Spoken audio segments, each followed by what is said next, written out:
বাবা হাল্ক, আমার শাড়িটা ছিঁড়ে গেছে, এইটা পরে কেমনে থাকি? তুই কিছু একটা কর বাবা। আচ্ছা মা, আমি আজকেই শাড়ির ব্যবস্থা করতেছি। মায়ের শাড়ি ছিঁড়ে গেছে, বাড়িতে বাজার সদাই নাই। আজ আমাকে কাজ করে টাকা জোগাড় করতেই হবে, অভাব দূর করতেই হবে।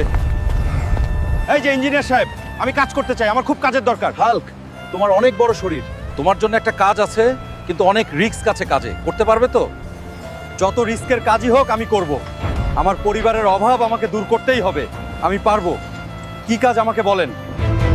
আমাদের 10তলা বিল্ডিং এর ওপর অনেকগুলো লোহার দণ্ড তুলতে হবে, তাইলে আমরা তোমাকে 10,000 টাকা দিব। আমি রাজি, আমি করব। চলেন। বন্ধুরা, তোমরা লাইক সাবস্ক্রাইব করে আমার শক্তি বাড়িয়ে দাও, যাতে আমি ঠিকভাবে কাজ শেষ করতে পারি। এই নাও হাল্ক, তোমার পরিশ্রমের টাকা।